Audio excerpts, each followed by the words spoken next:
Umujura wari wambaye ubusa abanje kwinjiramo mbere yaramusambanyije. Umujura yasambanyije uwo mukecuru. Mujura? Yego. Nyine yaranyangije.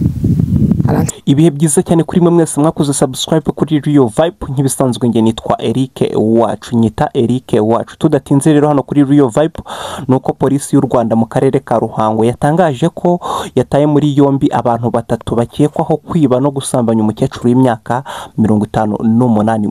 Ibi byabaye ku itariki 10 zishyira 11 ukwezi kwa 11 mwaka 2021 bibera mu murenge wa Mbuye akagari ka Gisanga umudugudu wa Bienvenue. Muri iyi nkuru yacu tugiye gukurikira neza uyu mukecuru asobanura neza ko uko byamugendekeye. Shigutse gutya umuntu ampagaze hejuru. Ngiye kugira ntango mvuge ngo ntake yenda hagira umuntu ntabara. Ahita mfata cya mu ijosi amfata umutide n'uwanga haranagaragara. Ati utongera kuvuga cyangwa umbwire mpite nkwica.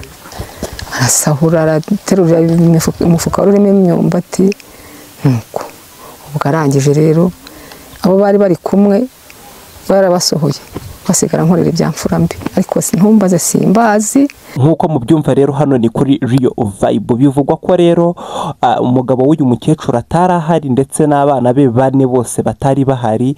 Uyu mukecuru no kuvuga ko yarari mu nzu wenyine. Ababajura rero baje kwiba batwara ibyo batwaye byose barabitwara barabisohora ariko haza gusigaramo umwe waje no gukingirana bagenzi be arabakingirana aza gusigara mu nzu wenyine nkuko bivugwa mu bitangazamakuru ndetse nkuko umukecuru abisobanura ko haje gusigaramo umwe ari nawe waje kumukorera ayo mahano yo kumusambanya. Ibi byose wumvishe muri iyi nkuru byose nukuri kubera ko na polisi y'u Rwanda irabyemeza. Umuvugizi wa polisi y'u Rwanda mu ntara y'Amajyepfo SP Emmanuel Habiyaremye avuga ko abatawe muri yombi barimo uw'imyaka 20, uw'imyaka 23 ndetse n'uw'imyaka 31. Avuga ko kandi aba bose batawe muri yombi ko ari batatu bacumbikiwe kuri station ya polisi yo mu murenge wa Byimana. Hano ni kuri Rio Vibe. Reka twizere neza ko uyu mubyeyi agiye guhabwa ubutabera. Andi makuru nuko Minisitiri w'Uburezi Nsengimana Joseph yatangaje ko abanyeshuri bo mu mashuri abanza badatsindwa imibare